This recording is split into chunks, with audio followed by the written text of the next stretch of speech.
So hey anime fans. The series name is What If Naruto teleported in Harem world with Kurenai. So let's start the series. The second portion of the year in the fire region was cloudy and gloomy, which led to strong winds and occasionally rain. During one of these episodes, Naruto woke up to the sound of icy winds beating against the windows and the wooden shutters outside slamming loudly into the apartment. Thick blankets were tangled around him, indicating restless sleep, and he buried himself deeper in their warmth with a desperation that came from someone who rarely had the opportunity to enjoy the few creature comforts. Even though it was still too early for him, he could tell from the muted sounds outside that it was already past daylight. Nevertheless, he knew that returning to sleep would be far more difficulty than it was worth. There was no particular need to hurry, but a quick wash would have to do because the water in the tub was completely freezing. Lather, scrub, rinse, and soon he was drying himself off with his towel, his teeth chattering from the cold. Minutes passed without notice until finally, Naruto sighed in resignation and got out of bed, heading straight to the bathroom for his morning routine. After hastily putting on his clothes and making sure that all of his weapons and scrolls were in their proper holsters, Naruto left the room, grabbing a piece of stale bread from the breakfast table. He took one final look at his bare room before locking the door, which resulted in a satisfying click on his wake. No one paid attention to the young man strolling through the streets of Hyde Ninja Village, not even in his trademark shock of blonde hair that usually stood out like a beacon. He walked with nothing but the slow rhythm of sandaled feet, left, right, and for once, he was invisible in their eyes, with only his own footsteps audible to him. He was hardly surprised by the absence of the typical street activity. He had learned by heart what was lacking: a marketplace where elderly women invited onlookers to peruse their wares, a packed gambling establishment where elderly men played until they were satisfied, and young children playing and running around the streets. Hyde Ninja Village had once been at its busiest during this time of day. Naruto believed that the anger had burned itself out and that he had passed past the shock, leaving only numb resignation. Until he realized it wasn't so easy after seeing what the conflict had left behind. It had never been so easy, and he pondered what exactly goes through people's minds when they have to rebuild their homes repeatedly, and whether there is any purpose in doing so since unanticipated events could probably ruin them more quickly than a lash could. "Hey kid!" He was abruptly prodded from behind by a troubled man who looked incredibly guilty. "I'm so sorry, but could you?" he said, pointing to a cart that appeared to have one of its wheels trapped in a muddy pit. Yes, as it seemed decent to help, but the man obviously didn't recognize him, so Naruto simply nodded. He grinned broadly and said, "Yeah, sure, no problem." But the man's expression of gratitude made him stop. It was a small gesture, but it seemed like Naruto had just done him a lot of favor, and maybe Irika-sensei had been correct all along, that it was the little things that mattered in life and that made it bearable. Greetings.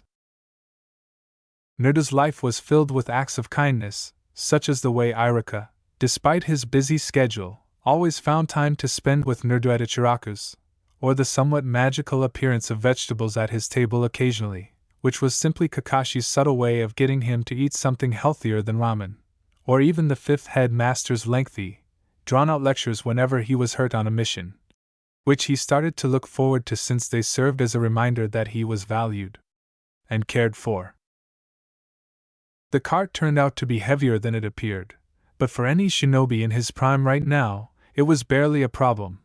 All it took was a rapid muscular flex and some core energy to get the cart freed. The man appeared greatly impressed by the small display and began to observe Naruto more intently. It was at this point that he most likely recognized Naruto as a village shinobi in addition to being a civilian. He cleared his throat and said, "Thanks, kid. I didn't think my old bones could handle this on their own." It's alright." Naruto was on the verge of turning around and walking away, but the man seems interested in having a discussion with him. As he adjusted the bindings inside the cart to prevent his belongings from falling off, the man asked, "Rough time, kid?" Naruto saw that the man's attire differed from what the village's residents often wore. "Say, are you new here?" Naruto shrugged. "You can say that again." "Yes, came all the way from Suna hoping that it would be much better here, but I guess you know." The stifling smells of damp rubble and charred wood were enough to imprint their own unique hell in his memory, so there was no need for words to remind him. If the man believed that he would find a much greener pasture here in High Ninja Village, he was terribly mistaken. At this time, High Ninja Village wasn't exactly the epitome of a prosperous village. "Suna?" replied Naruto. "That's quite far, and you traveled all by yourself?" Suna was one of their closest allies, and High Ninja Village had long welcomed migrants from its allied neighbors. He assumed that this was some kind of privilege, and suspicion was the last thing on his list of worries at the time. "Yes," the man said with a distant expression that conveyed his intense grief. "My wife, the children, my family are all gone. There's nothing left for me there. I had to leave," he said. "Gone?" he asked again. The man stiffly nodded and pursed his lips. For a while, Naruto was unsure if he had spoken something incorrectly, but then he realized. "Suna." Oh, Naruto said. "I'm sorry." In part because it was the first thing that came to mind, and in part because he was at a loss for words. It was also tactless because these kinds of incidents weren't supposed to occur, not in this lifetime, not when people should be protecting them, and innocent people weren't supposed to perish like rodents just because the enemy thought it was convenient. He questioned whether Suna's involvement in a conflict that nearly destroyed their entire community was also a benefit. If only that coward didn't fight so dirty. Unclean. "I'm sorry, but I have to go after him, Naruto. I have to find him." Unclean. "Headmaster Sama, we've just received unfortunate news from Suna." Unclean. "By the gods, is that? What's Uchiha doing there?" And because there was nothing else he could do, Naruto had to close his eyes as the same old irritation returned, that excruciating pain that made him want to scream. "Are you all right, kid? You look mighty pale to me." "I have to go," Naruto blurted out, louder than he meant to. It seemed as though he was having some strange out-of-body experience because the words came out of his mouth without hesitation, and his feet appeared to be moving on their own. It was important that he get somewhere else quickly. When he finally gained control over himself, he was already jumping on rooftops, past abandoned buildings, and past demolished houses. He had never really learned how to deal with pain, anger, or loss, so it had to be his inner masochistic streak that drove him when he realized where he ended up. He had visited the scene of the beginning. Though hardly perceptible, the wind was constant and reassuring on this little area of land, and the grass was softer than spiky. He could see their bridge from there, and it wasn't too difficult to recall the time when 3 people had been there once, waiting, a little irritated but not really, and they weren't there, complaining about being bored and not getting up to do anything, or complaining about their sensei's constant tardiness while they carved silly figures on the planks to kill time. Or even how said sensei always came up with the most ridiculous excuses for his tardiness. The ancient, run-down bridge with letters and forms engraved on its skin appeared lonely without them. "I'm so sorry, but there hasn't been any change, Uzumaki-san." He had been going to the hospital nearly every day, sometimes twice in a single day, and all he wanted to hear was some darn improvement, so it was definitely not what Naruto wanted to hear. Only a little, other from the fact that the nurses refused to make fun of him. "Oh, okay," he said, trying to grin but fearing that his feeble attempts would come off more as a tortured grimace. "Thanks anyway," he said. He had already lowered himself on the bedside stool when the nurse left with a harsh nod, and he felt as though a dead weight had fallen into the pit of his stomach. For someone so young and full of life, hospitals always seemed like the worst place to end up. The terminally ill could only wait for the inevitable as the last remnants of their life bled into nothingness, and the critically injured could only hope for a miracle to determine whether they would survive or not. Death and misery were dispensed swiftly, and at least for a shinobi to die while on duty, that was an honor. Even battlefields were more forgiving. The situation at hospitals was different. Naruto couldn't bear the sense of being encircled by so much pain and having no control over it. It didn't seem real to Naruto to see all this warmth and brilliance smothered into dullness, but the worst part, he thought, was seeing the same mask of suffering draped over a face he cared for, eyes that looked at him with fondness, and those thin, fragile hands lying atop the coverlet, the long fingers motionless. With the patient's eyes closed and lips slightly apart, Naruto felt as though he was frozen in time, waiting. In fact, he appeared so motionless that Naruto nearly felt his heart miss a beat. Then he moved. It was the nearly incomprehensible rise and fall of the chest, but it was more than enough. Naruto had a hazy suspicion that, in spite of the nurse's assurance, he had anticipated the worst and that the man in front of him was actually dead, that the doctors, nurses, and everyone else had been accumulating the inevitable and simply didn't feel it was appropriate to tell him the truth. A light that Naruto clung to hard was ignited by the comfort he felt when he saw him stir, and evidence that the man was still alive. "I hope. I only had a piece of bread for breakfast today," said Naruto. "You hear that? Bread, so don't go blaming me if I get sick or anything, it's your fault anyway, making me worry and all." Naruto, who was essentially used to remaining motionless for any length of time, shifted around in his chair. "But seriously, I'm not eating anything healthy until you wake up, okay? Or even ramen," he said with the highest of voices. "Especially ramen, so you better hurry 'cause you owe me a couple of bowls at Ichiraku's." It was official. One-sided chats were extremely annoying, and if someone were to enter the room at this moment, they might as well assume he was mentally ill. "I forgot to mention that I went to your apartment yesterday. Was worried that your landlady threw away your stuff because you haven't been able to pay the rent," he said with a rubbed head. "Turns out that some of your friends had it all covered for the next month or so. Sheesh, you're a kept man, sensei, a kept man." When he saw the things on the bedside table, his lips quirked. Hey, your students brought you get well letters and some cards." He scowled at the final one. "The flowers are nice, I guess? Air pretty? Girly? Looks like the Yamanakas are back to business. As for the letters, well, you'll just have to read them for yourself. I'm sure the brats are sorely missing you now." He sighed.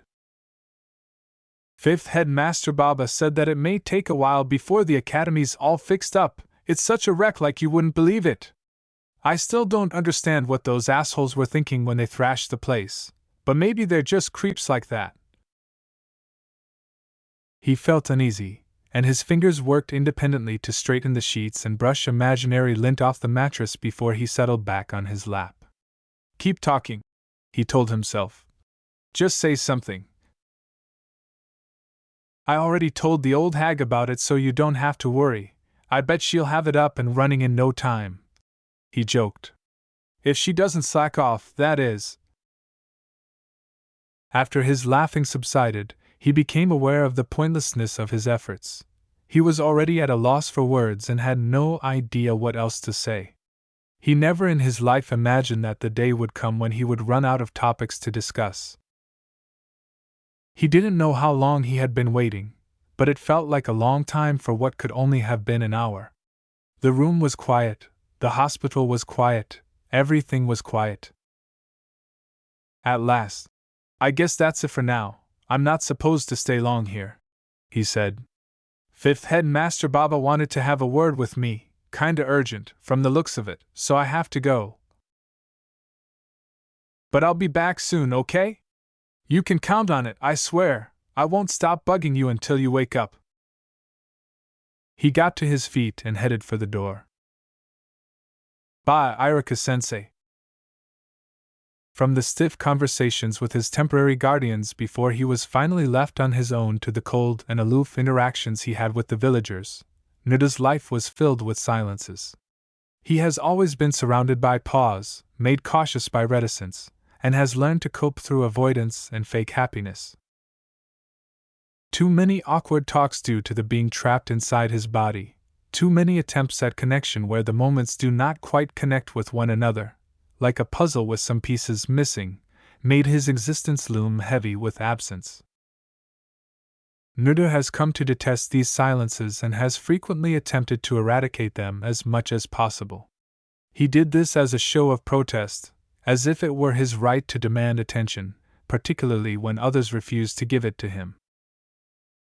He tried drumming his fingers on the desk as he waited, but the sounds were too muted to please the headmaster, who lived in a room that was heavy and silent, only broken by the constant, regular beat of the elaborate clock on the far corner of the wall. The silence made him ponder too much, and he didn't like it at all.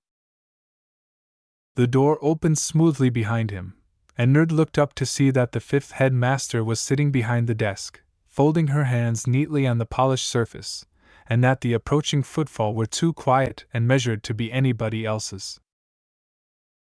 Nerda looked up the strange trinkets that were arranged on the desk in a deliberate manner, more as paperweights than as decorations in and of themselves. The woman had a distressed expression on her face, and to be honest, he wasn't sure what to make of it. Nerda inquired, "Is there something wrong?" The fifth headmaster looked back at him for a while, clearly surprised by the question. He experienced a slight annoyance. He wasn't particularly brilliant, but he wasn't that dense. She reassured him. No, nothing's wrong, just tired." From the other side of the table, she gave him a little forced smile, but she did appear worn out. My goodness, they were all worn out and depressed. "Are you tired?" Nerda sniffed mockingly. "Be honest, you're getting too old and you're just making excuses." "Oh yes, I am old," the fifth headmaster concurred. "Old enough to do this, you brat," she said, quickly giving him a forehead flick. It hurt a lot because it was the fifth headmaster. He waggled his eyebrows and said, "Oh, maybe it's time for you to, resign? Dream on, you brat, dream on." It was pleasant to resume their normal conversation. In recent days, Nuda had little opportunity to talk to her because they were both preoccupied with much more important matters. Although it was comforting to know that they were still familiar, he felt that she was putting off talking about something that she felt the need to discuss with him directly. Given her weak attempts to comply with their repartee, it had to be something significant. Not that I find your company unpleasant, old hag," he said with a grin. "But seriously, why'd you call for me? I'm not in trouble, am I?" "I'm going to pretend that I didn't hear that hag bit," she said. "And no, you're not in trouble, not more than usual, of course." "Then what?" The fifth headmaster did not respond immediately. Instead, she had a thoughtful expression on her face as if she was seriously debating whether or not to tell Nerda. Nerda blinked. "I've just received reports from our spies, the ones keeping tabs over Oto," said fifth headmaster, with a final sigh. His smile wavered, which wasn't good for him. In fact, it triggered all of Nerda's warning signs at once. "Spies? Oto? What's going on?" Fifth headmaster cut him off with a gentle shush. "The reports mention that there were sightings of one particular hide ninja village missing Nin in Oto." She focused on him. "I just thought you might be interested in hearing this. It's the same Nin that you've been searching for over the past 4 months. Fuck. Pink Ninja-chan?" he repeated stupidly. "Missing Nin? 4 months? The fifth headmaster nodded while wearing a somber expression. Are you sure? I mean, he sighed. The spies could be wrong, maybe they. Naruto. After 4 excruciating months of desperate searching, he had to admit that Pink Ninja was brilliant. She graduated from the academy with honors, making some of her friends envious. She was smart, intelligent, and darn it, she wasn't stupid. Why in the world was she heading there, of all places? Naruto stepped up suddenly and said, I'm going to Odo, his hands shaking to show the resolve he so desperately attempted to convey. I'm going after her, I have to, he said. Are you sure that's wise? Asked the fifth headmaster, who gave him a chilly look. I don't care if it's not, he yelled. She's my friend and I have to bring her back. Your friend happens to be a missing nin of this village, the fifth headmaster retorted. That stated it all. The truth hurt more than anything else, and there was no sugarcoating or politeness. It doesn't matter, I'm still leaving. And if I refuse? Then why did you have to tell this in first place? Oh, so would you rather I not tell you this? Fifth headmaster scoffed. She's a missing nin, Naruto, remember that. The villagers aren't exactly forthcoming with that kind of thing, and to top it all, she doesn't have anything else to come back to, her mother. He believed that his voice had never sounded so forlorn and pitiful before. She still has me, he said. She still has her friends, he said. Well, yes, of course, but tell me, will that be enough to make her to stay? Exasperated, Naruto questioned. Don't you care about her at all? Damn it, she was your student once. Why are you doing this? Fifth headmaster chewed out. I would have let the hunter nins chase her if I didn't care. Naruto resolutely pursed his lips. I know you're upset, but think about this first. Logically, we've yet to pinpoint legendary Sanin's whereabouts, and Oto is a very dangerous place. He may have lost the war, but that doesn't mean he won't try something once he got wind that you're on his territory. He didn't care about anything, including himself, legendary Sanin, or anything else. All he could think about were the good times, the bridge meeting, Team 7, Kakashi-sensei, his Naruto friend, their missions, their training, and the sudden realization that if he lost Pink Ninja now, he would be left with nothing. I made the mistake of letting her go once, he gently stated. I even had the gall to call her my friend, but I let her go. I don't want to make the same mistake twice. Please, I have to find her. And so be it, if it got to the point of defying her orders. You're not listening. Please. Fine, fine, the fifth headmaster said. But you're still looking for trouble, you brat. Just don't come whining to me when your trip doesn't turn out the way you want it to. I tried to warn you, so that's that. He exhaled in relief. Really? I get to go. Thanks, I owe you a big one, old hag, he said. An eyebrow flicked up. Shut up, do you want me to change my mind?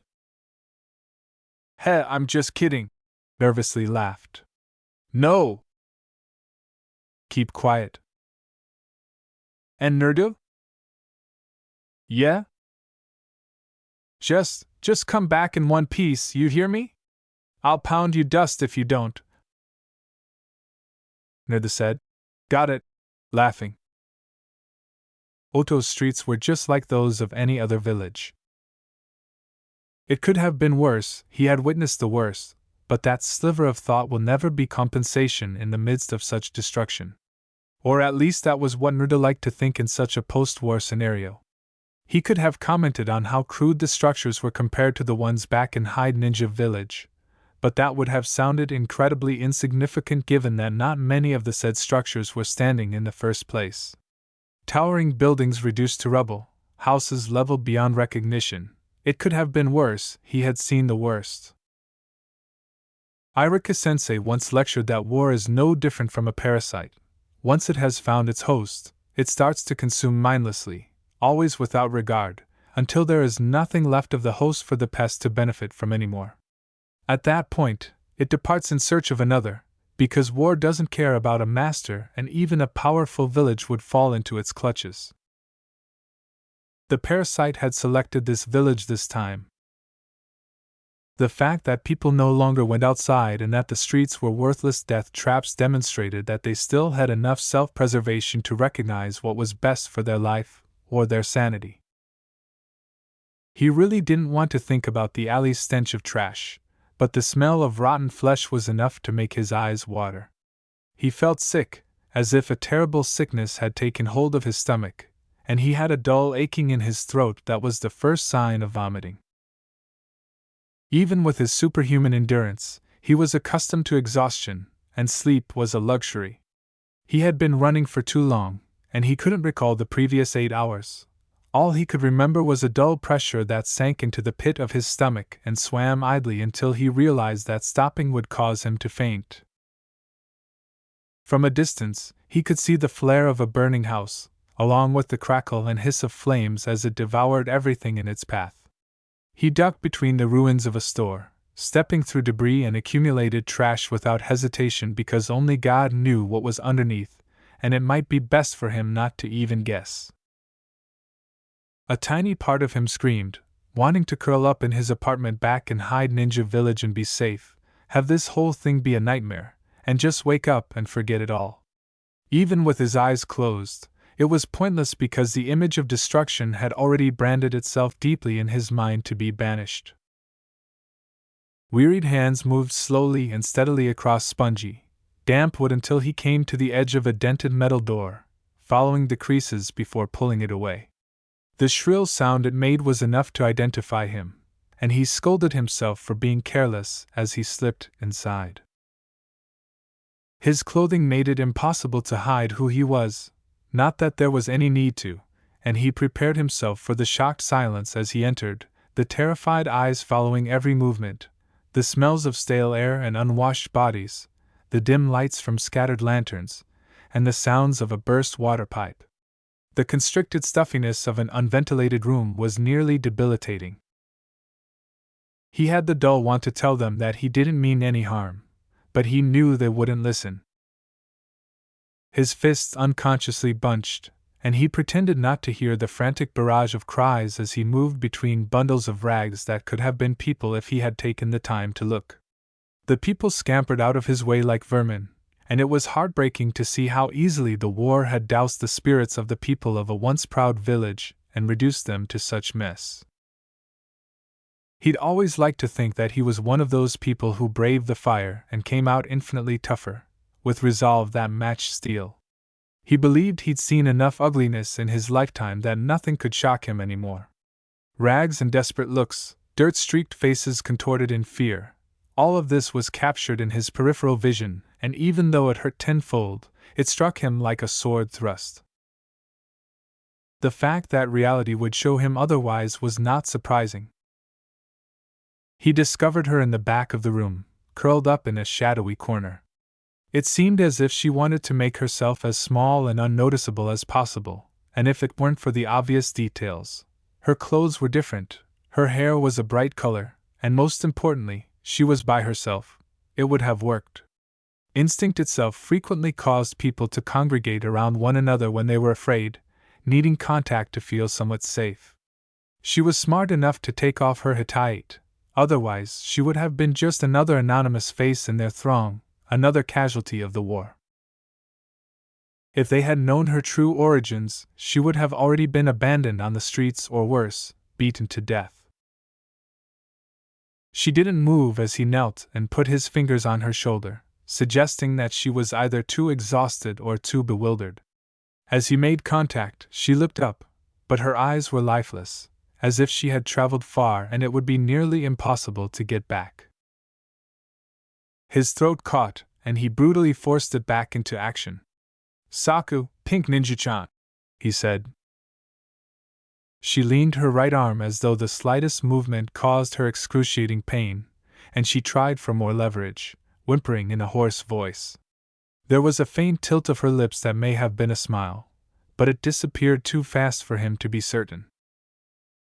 He pretended not to notice the big purple bruise that appeared to spiral around her neck when Pink Ninja briefly pushed her fingers close to her throat. "Naruto? What are you doing here?" she asked, her voice coming out raspy, almost like a rough whisper, as if her damaged throat was making it difficult for her to speak. He massaged the back of his head sheepishly and said, "Well, let's go back to Hide Ninja Village," trying desperately to bring some humor to their depressing circumstances. "You sure know how to hide, Pink Ninja-chan. Took me ages to find you," he said. Nostalgia had always been a very powerful escape mechanism, and for a while, Pink Ninja's eyes turned wistful, likely lost in the fleeting glimpses of happy recollections evoked upon the mention of their home village. The Pink Ninja gave a headshake. "I can't, not this time." His smile vanished, and he gazed at her in silence, confused. "What? Why?" Her voice broke. "I apologize, but I just can't. I can't go back now." Without thinking, he blurted out, "But look at yourself. You look very sick. And you won't survive here in your condition." "I'll be fine." "Not in this place you won't." "I want to stay here. I have to stay here." The air he didn't realize he'd been holding exploded out of him. He couldn't comprehend her at all. It didn't make sense. Here she was, a miserable mess in contrast to who she used to be, but she was as unyielding as a mule, refusing to listen to reason. Frustrated, he said, "This is still about him, isn't it?" Even after all these years, Naruto still found it difficult to say the name of his old friend. He tried again, drawing near enough to smell the vile smell of blood and filth. "Please, Pink Ninja-chan, everything will be okay, I promise. Just come back, please." "No." "Pink Ninja." Her voice rising to the maximum volume her wounded throat permitted, she exclaimed, "I said no!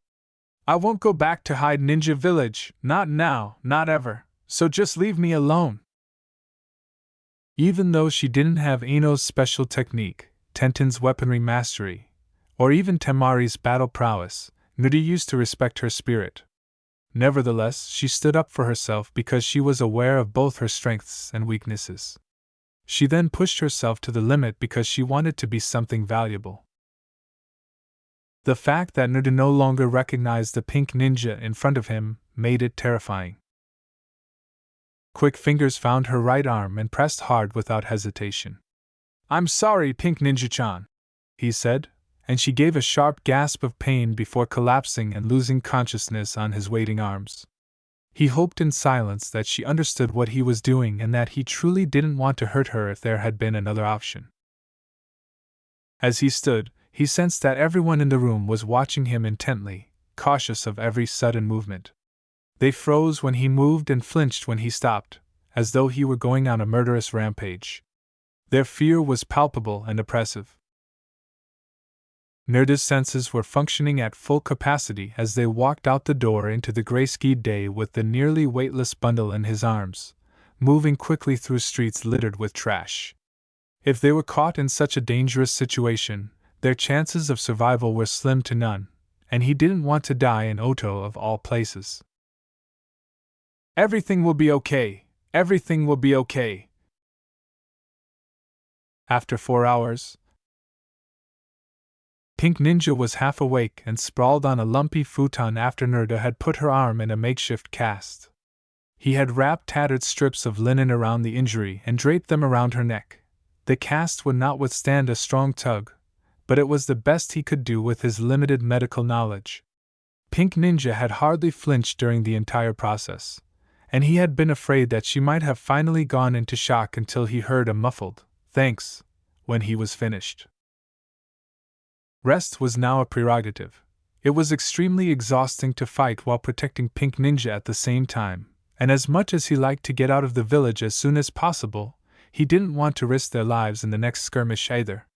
They had already faced rogue ninjas twice and had survived both times, so he really didn't want to push his luck that far. Naruto inquired, "Do you need anything else?" Unfazed by the silence, he continued, "How about food? I've brought enough provisions that we could share." "I'm not hungry." "You sure?" "Yes, I'll be fine." That was untrue. Pink Ninja appeared to collapse in the face of a fierce wind, but he prudently refrained from speaking. Her mouth was swollen, with caked blood grazing the corner of her lips. The extent of her injuries could now be examined outside of the dim lights of the hellhole she had dug herself into. Her clothes were torn, revealing deep gashes, some of which were already scabbed and others that were getting closer to becoming infected. Odd seals were drawn on both of her arms, the ink a striking contrast to her pale complexion. It was truly an accomplishment that she could still speak clearly. If he asked her if she was in too much pain, she would most likely lie again. Pink Ninja gave him a sidelong glance after he said, "Hey!" And to his complete embarrassment, he found himself speechless, his thoughts a jumbled mess that would not form. Were 4 months really that long that they had managed to create a gap that even former teammates couldn't cross? "Ah, nothing," he said, turning away in embarrassment. "Sorry." It was difficult to keep quiet, and it caused him to notice many things, albeit insignificant ones, such as the fact that his kunai still smelled of blood after he had polished it innumerable times, or that a single moth continued circling the lantern because of its flickering light. After a long pause, Naruto said, Did you find him?" The little hiccup in his voice was sufficient to identify the person he was speaking to. Days, months, years. Time barely mattered, and Naruto struggled to remember the last time he had truly been able to say, "Naruto friend," without leaving that terrible flavor in his mouth. Jiraiya had once reprimanded him for this shortcoming, saying, "You should learn how to forgive, brat." It was a small pearl of wisdom, only a collection of sage words that he had learned back in a long, agonizing existence. Pink Ninja said, "No," and after a few more seconds she added, "I didn't find Naruto friend." Gazing up into her face, Naruto placed the kunai back into its holster. "I see," he said. He wished he had something better to say, but there is nothing more he could say that he hasn't already said. Pink Ninja only nodded and closed her eyes, sagging into the dusty futon with a sense of relaxation. "How's Hyde Ninja Village?" "The village is fine, I guess," he replied foolishly, caught off guard by the abrupt change of subject. "Hyde Ninja Village? Really?" "Eh?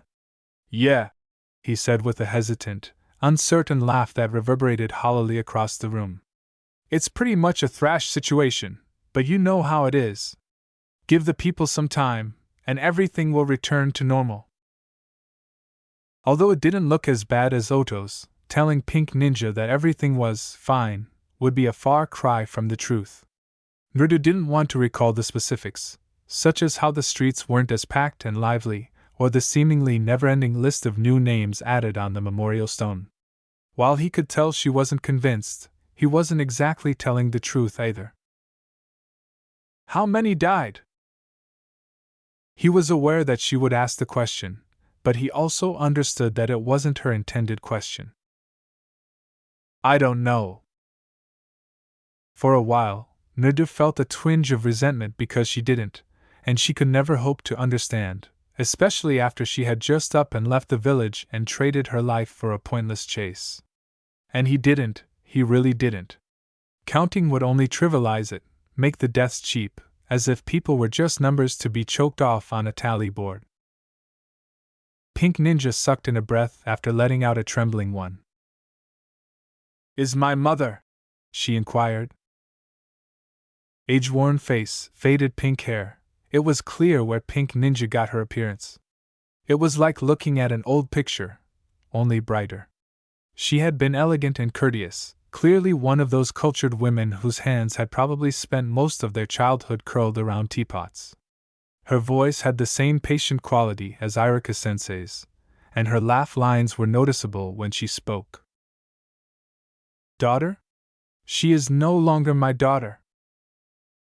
Naturally, the woman died with bitterness. It was like a kick to the stomach, and Pink Ninja had no notion or way to know. He said, "I'm so sorry." After saying it a lot over the previous few weeks and frequently questioning whether he meant it this time, or whether even Pink Ninja found the gesture endearing. Her skeletal features were hard, her eyes closed, as if she hadn't heard a word he said or didn't care, and at first there was nothing but an unresponsive mask that she had just started to wear, a facade in which emotions were firmly controlled. Then he noticed it. A deviant part of his mind pointed out the details, like a casual viewer, like the slight hitch of breath, the tightly closed eyelids, the way her shoulders trembled ever so slightly, and, of course, the clenching and unclenching of her good hand, as if she had to control herself from lashing out. The facade cracked. Tiny, indiscernible fissures that wouldn't be visible unless one knew what to look for. However, he had no idea how to go about doing something like that. No one had taught him the right words or gestures, and he couldn't just go on and blurt out "she loved you very much" when the truth was that Pink Ninja's mother held on to her hatred until her very end. He had that miserable impulse to grab Pink Ninja, hold on to her as if he could make things okay by holding on tight enough, and burrow her head into his shoulder to mumble some sort of apology. When he thought of the hole this new loss was burning into Pink Ninja, he thought of the larger one Nerdefriend's loss had already burned, and he felt the familiar sting in his own eyes as he brought his hand up to her face and gently brushed away the tears that seemed to pour endlessly from her closed eyes, just like the feathers caressing his skin. "It will take time, but it will be okay," he said in a hoarse whisper. The only reason he said this was because it had to be said. Maybe those were magic words that would make her believe in that moment of all-rightness, with, perhaps, being the key word, meaning that blind faith could only do so much. Those words tasted sour as he choked them out, and the aftertaste only made him doubt it more. Some time later, Pink Ninja's trembling stopped and her hitching sobs subsided. Her breathing deepened, and it was nothing more than the slow grip of half a decade of exhaustion, gently luring her into thick comfort. He figured they were safe, and he eased himself into a reclined position. The floor was cold and twice as uninviting, not that it mattered, really, because he had experienced much worse sleeping conditions in the past, and waking up with cricks on his back was the least of his worries. His mind was crazily blank as he turned to confront Pink Ninja. Something about the way she slept seemed off. For Naruto, dreams did not blur as they did for others. He assumed that they were more like memories, but on a larger scale.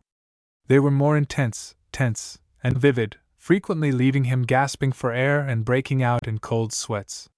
This was likely due to his lack of sleep and his weariness, but it's also possible that the nightmares that would wake him up had a greater role. He could see villages covered in flames, Hyde Ninja Village, Suna, Odo, different places, different ideals, but ultimately more alike than anyone could have ever imagined. He could still feel the repulsive ooze of enemy blood on his first kill, warm, sticky blood that could never be fully washed from his body.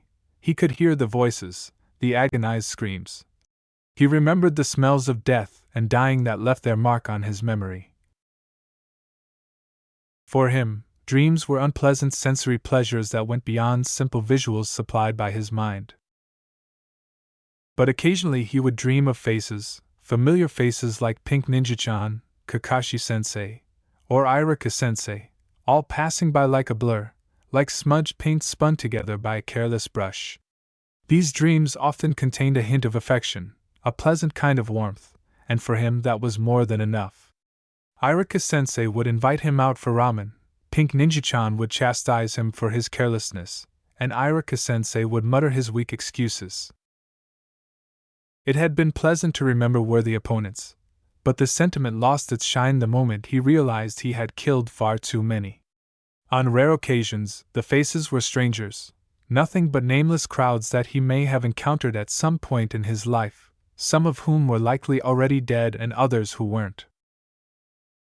This time, the face was unexpectedly different. His face. It was unsettling to say the least, especially when memories that had been carefully suppressed suddenly started to flow uncontrollably, sifting through with mindless abandon like a handful of sand. He had to know in some distorted part of his subconscious if this had been intentional.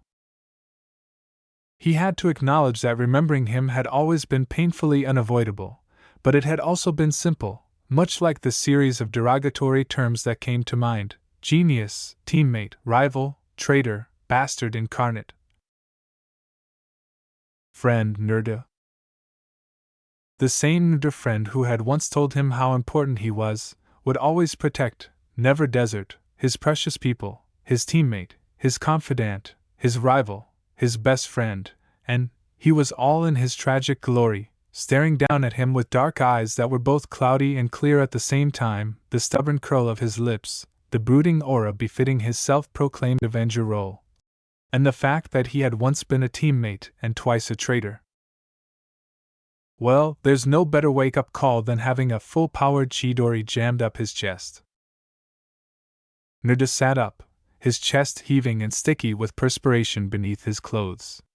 The world was hazy around him, and he was momentarily perplexed, wondering where he was, until it dawned on him. He was laying on the floor with Pink Ninja on the futon next to him.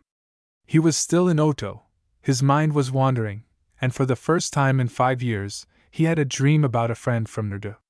It was so real, so disorienting, and his eyes were so dry that they burned. He knew better, of course, because he could see it in the taut lines of her face and the deceptive twitch of her body. Pink Ninja was still sleeping, all liquid comfort here, and curled up around herself as if everything was just fine. She mumbled in her sleep, barely audible in the cramped room, and he didn't even need to strain his ears to know who she was calling out to. Her voice sung with such passion, as though the urge was present in every cell of her body. It didn't sit well with him. Anger, blessed, safe, white-hot anger rose, and he pressed the heel of his palm firmly against his eye until violent bursts of color filled his sight. He could almost feel the worry, the growing need to help, fix it, and try to be the hero again, and then all of a sudden a torrent of inexplicable resentment welled up inside, telling him that for once he should just damn stop caring. He had this dislocated sensation, more like to being a stranger to himself.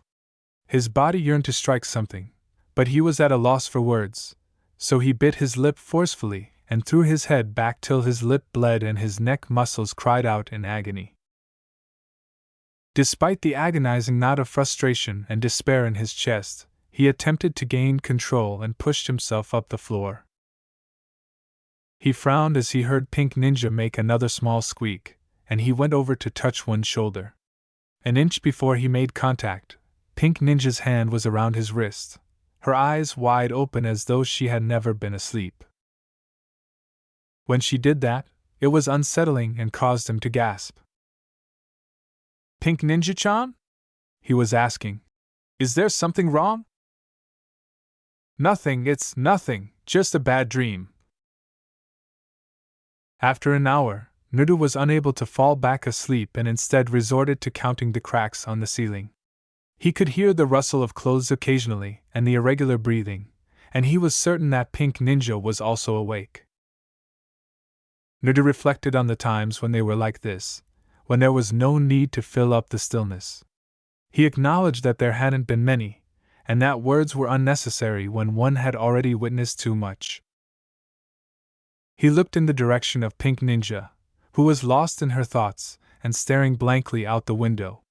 That would have been okay, but from that angle, nothing could be seen outside the window, not even the moon. It was unsettling to see her staring at nothing. He opened his lips to speak, but Pink Ninja stopped him in his tracks. she told him in a detached manner. I learned to read when I was 4. That was surprising, but he kept his mouth shut to avoid saying something incredibly corny like, I've always known that you were very smart, Pink Ninja-chan. With a familiar hint of affection in her voice, Pink Ninja remarked. Or at least, that's what Mother told me. She was the hands-on type, you see, liked to fuss and do things herself, and Father, he's rarely home, so my mother took the full brunt of raising me. Pink Ninja continued and recalled. He stumbled, embarrassed, and said, Really? I mean, I've only met your mother once, but… Pink Ninja provided him with the information. She didn't look motherly, I know. But… she may not look like it, but she was, in some ways. The motherly part didn't quite suit Nerda's thoughts of the prim, elderly woman he had met once in Hyde Ninja Village, but then, he wasn't exactly an expert on how parents should behave, much less look. My father thought it would be good for me to enter the academy when I was about 9. She went on. Mother wasn't pleased, she didn't have to say anything, but one look was enough to tell what she was thinking. With the way Father gets injured after his missions, I wouldn't blame her for wanting me to pursue something less dangerous. You were forced? He inquired reluctantly. That didn't sit well with him because he had always dreamed of becoming a shinobi, a step that would help him get closer to his objectives. He had never thought about that viewpoint and was a little relieved that being an orphan relieved him of such demands. No, I wasn't forced. It was my choice that I agreed with my father. I guess it's partly because I wanted to make him proud and partly because… Pink Ninja opened her eyes with a sardonic chuckle. You know, she said. And he was aware that he wasn't as stupid as many of them said. He had witnessed enough of her appearance and her bashful smiles, and he had seen how appreciative she was at even the slightest hint of support from a friend of his. Because of him, he muttered. He had to work very hard to keep the bile out of his voice, but Pink Ninja's flinch was enough to know that he didn't do it well. Because of Nerda friend, he continued. As Pink Ninja confirmed. Because of Nerda friend, predictable, isn't it? He responded with a shrug. She went on to say, My mother never really liked Nerda friend. As much as he hated to acknowledge it, his friend Naruto was highly popular in the village. The word Uchiha frequently evokes silent admiration from the people, who frequently referred to him as the noblest of the lineages. She said that at the rate that Naruto's friend was going, he would end being no different from his brother. She said that his thirst for vengeance will consume him someday, and that it would be better if I just forget my fixation for him before I get too involved. She stopped and said, I guess I was just too stubborn to listen. Naruto moved closer to Pink Ninja, trying to think of something intelligent to say. Don't blame yourself for it, Pink Ninja-chan, he replied. There's just no telling what goes inside that bastard's mind. And you almost got yourself hurt when you tried to bring him back, she responded. He hurt you, that alone should have told me that he was beyond helping, that after all those time together he really didn't care about us.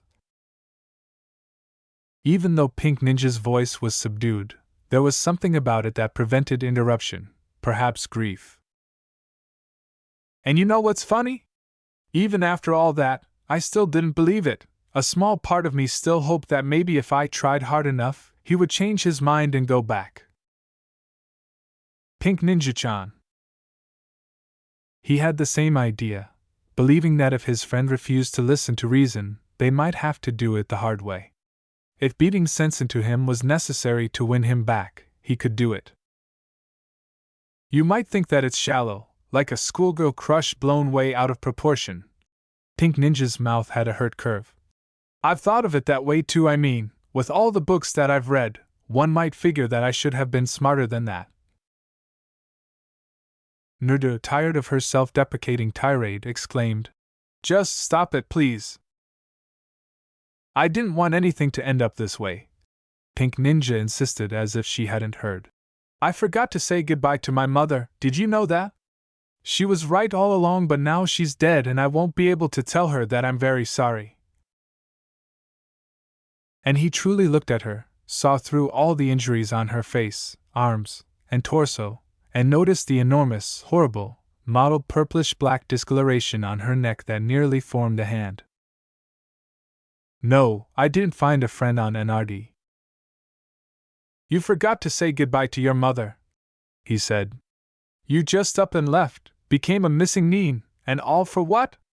Have yourself beaten black and blue? Pink Ninja flinched once again as Nuda's voice snapped like a whip. And I didn't just get hurt, it was not a simple scratch, not a small cut, Pink Ninja-chan, he fucking tried to punch a hole on my chest. What more proof do you want? It wasn't safe to let it out in the open because Nuda had never done this before and now he couldn't control himself. It was a twisted feeling because he'd like someone else to suffer this time, actually, for a change.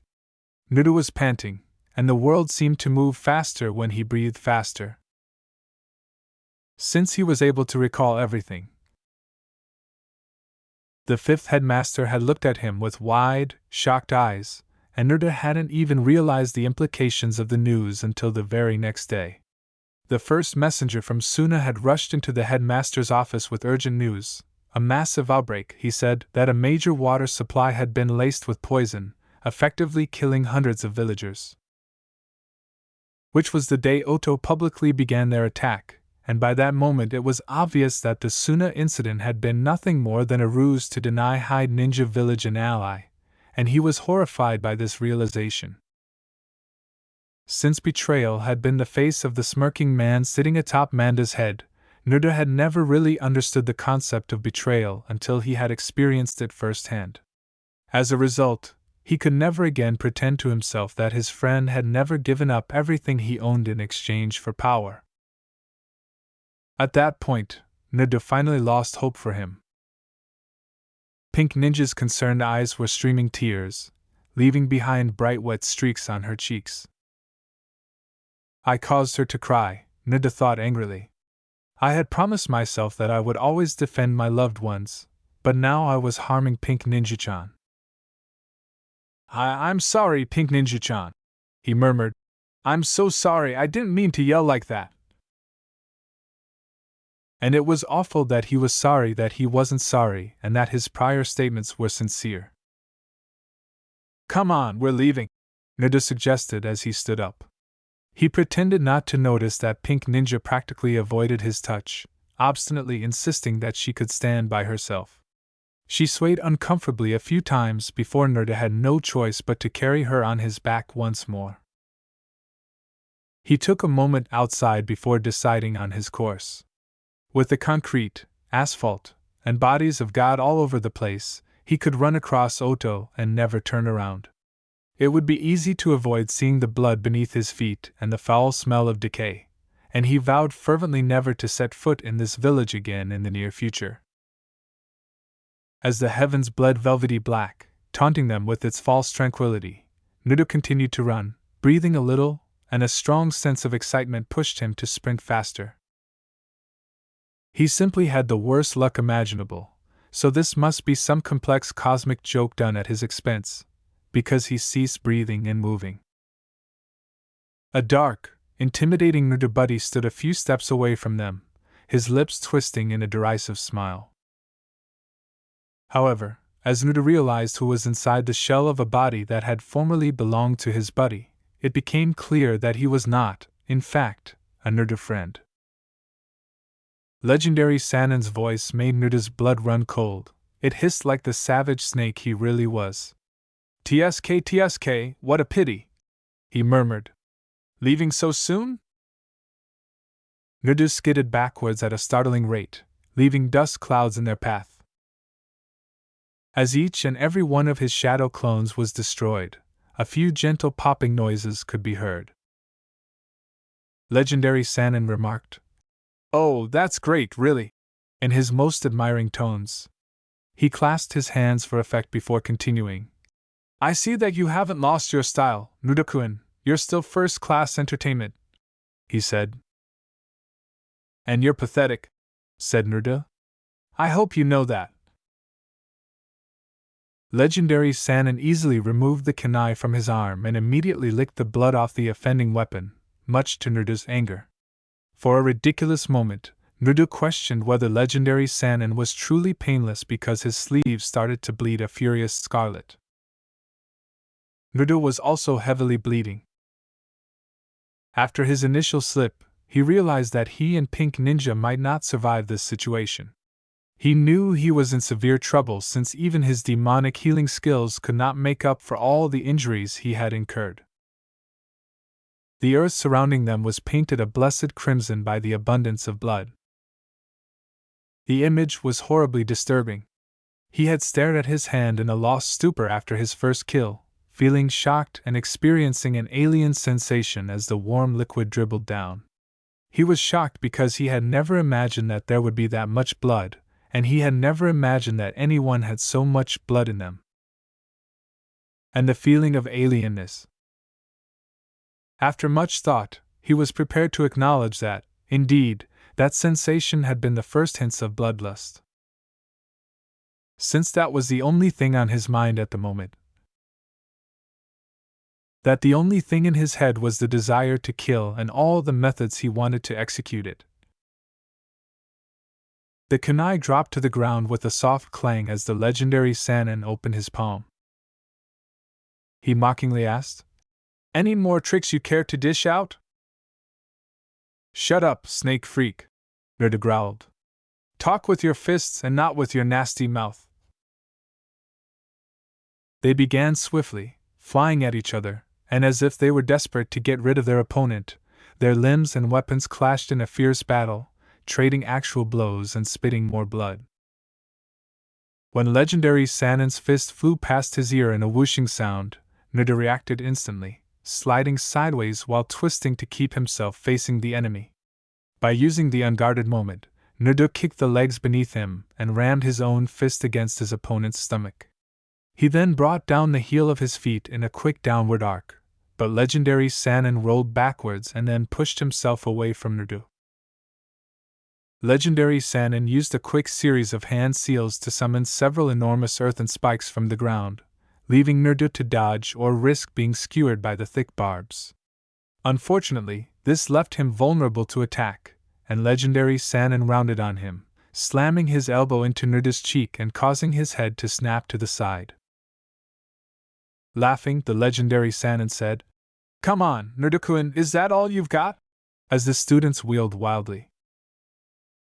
Naruto let his fingers dig sharply into the dirt as he fell onto his back. "No," he said with a maniacal smile. "You haven't seen it all yet." With no time for response, Naruto's legs leaped to the air and locked firmly around legendary Sannin's neck. He then twisted sharply and threw his opponent headfirst to the earth. "Don't you dare underestimate me, asshole!" Naruto gasped. Ultimately, there were only the two of them. After wiping his lips on the back of his palm and observing the red stain left behind, Naruto overcame his lingering rage to realize what legendary Sannin's only reason for being was. This being had survived to cause suffering. Because of his unquenchable desire for power, the legendary Sannin enjoyed inflicting pain and showed no remorse for it. It was sick. He killed and maimed people without identifying them as friends or enemies. Everything he did resulted in pain and loss, and worst of all, he showed no remorse at all. "Now I understand why Naruto Friend-kun was respected," said legendary Sannin in a low, almost personal voice. "Shut your mouth about Naruto Friend." Naruto swung his fist and aimed it at legendary Sannin's face, but legendary Sannin caught it just inches before contact, crushing the appendage with such force that Naruto writhed in anguish.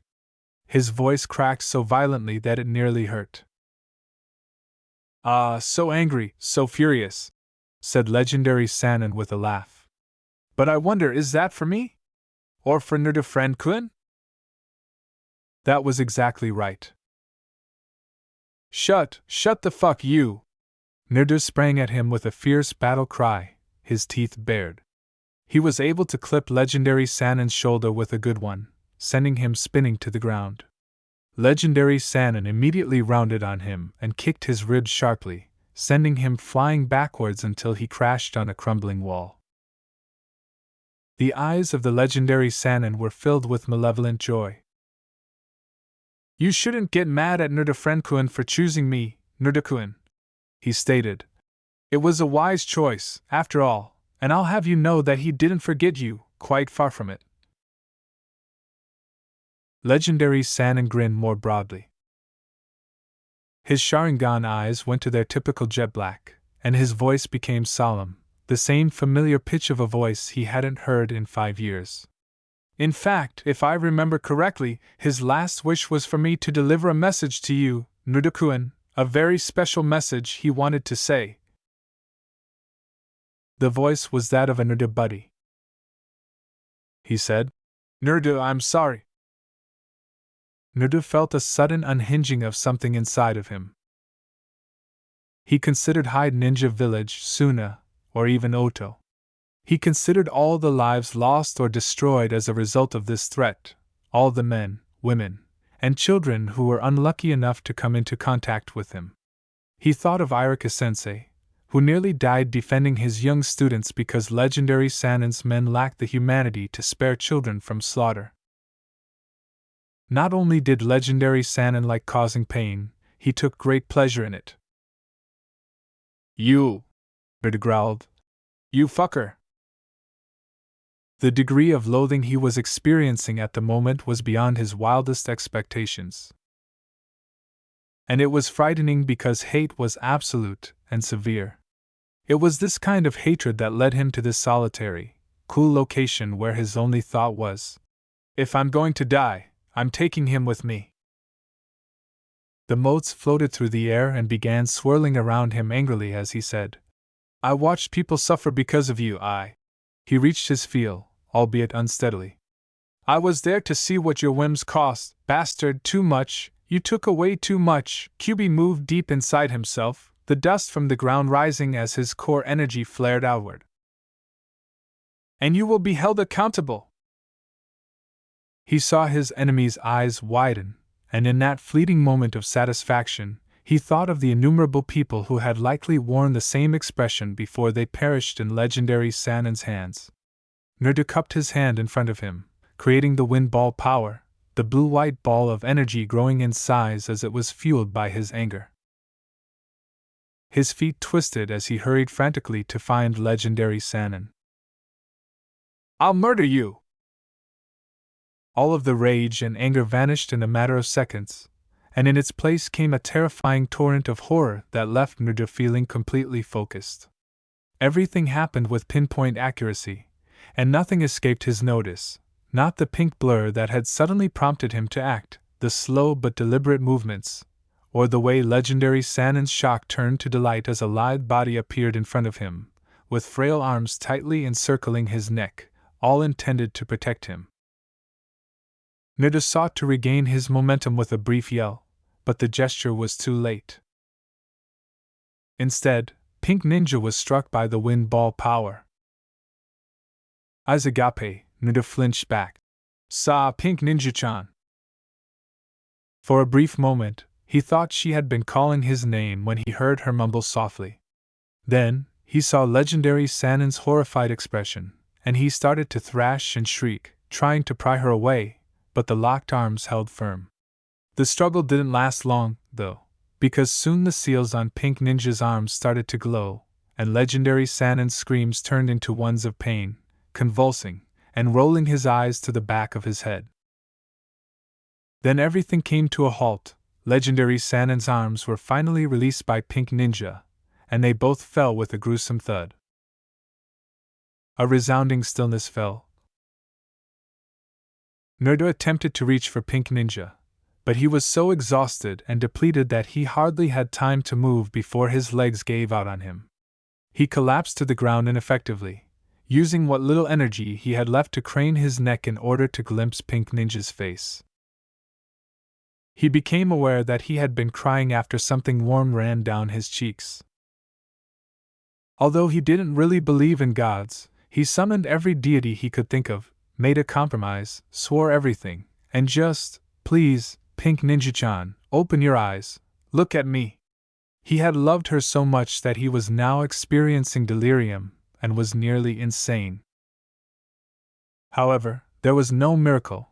Pink Ninja's eyes remained closed. His eyesight was obscured by darkness, but Naruto focused on Pink Ninja's face, examining every inch and feature. He committed it to memory that even when his eyelids eventually drooped shut, she was all he could see. The fact that he passed out the instant Pink Ninja breathed her last was a minor blessing. Strong hands were placed on Naruto's chest in an attempt to calm him down as he woke up, but the action only made him fight more. He stopped fighting even though his body was still extremely tense.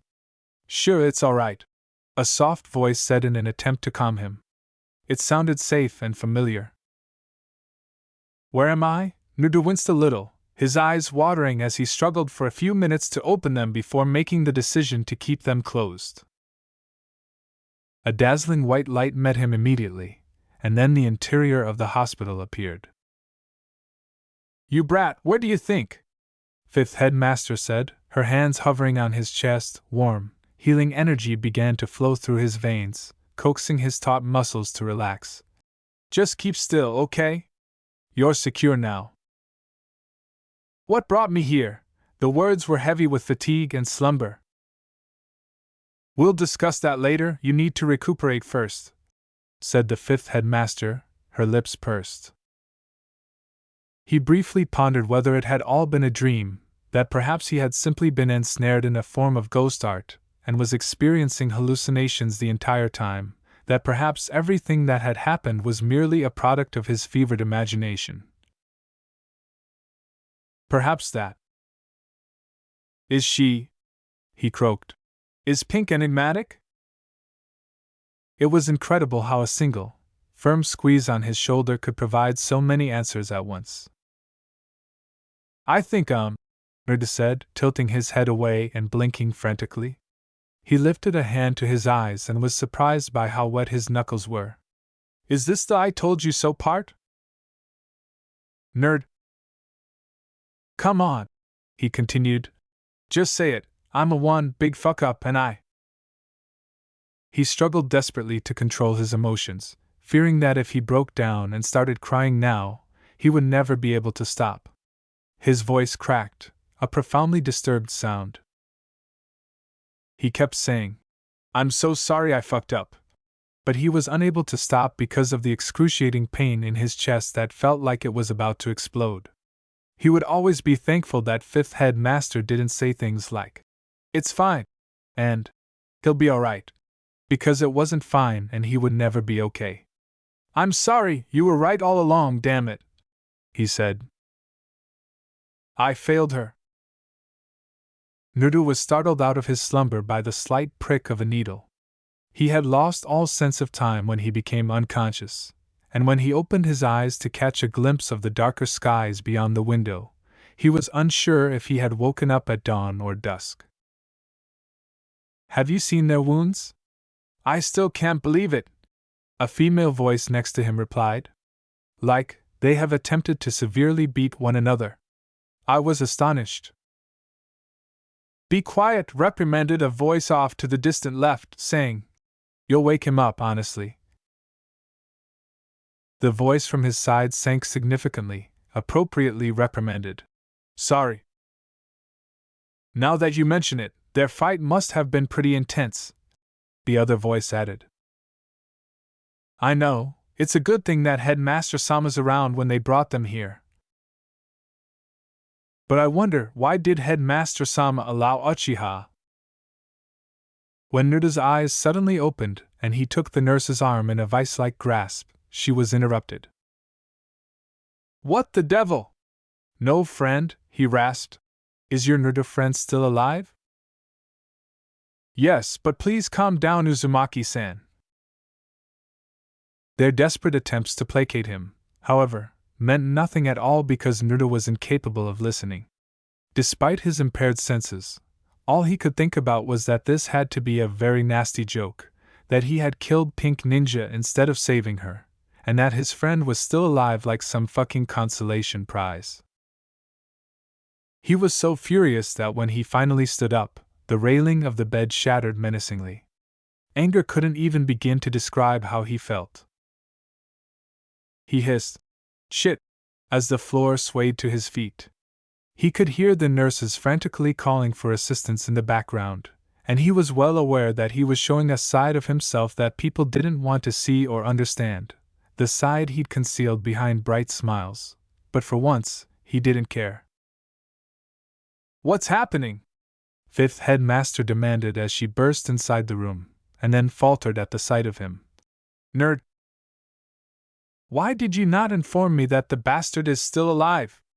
Oh God, oh hell, I can't believe this," he muttered, his teeth clenched. "Why the hell did you bring him here? And don't fucking touch me." Desperation gave him the power to savagely shrug off the hands that were trying to hold him, and one thoughtless swipe threw two male nurses back before they collapsed on the ground, unconscious. The fifth headmaster yelled, "Nerdu, listen to me." "No!" It took 3 ninjas to properly restrain him, and when a nurse saw his chance, she pumped him with sedatives right away. It was pretty potent stuff, too, because soon his limbs started to wobble like jelly and he was forced to slump helplessly against the arms holding him. Fifth Headmaster's voice was strained as he stated, "You need to listen to me, Nerdu. I know you're upset." He muttered, "I won't," feeling himself hoisted back to his bed because he was too exhausted and artificially at ease to fight. "Nerd! I hate you," Nerda muttered. In the haze of the drugs, he felt a smug sense of satisfaction when he saw the expression on Fifth Headmaster's face when he was positive she believed him.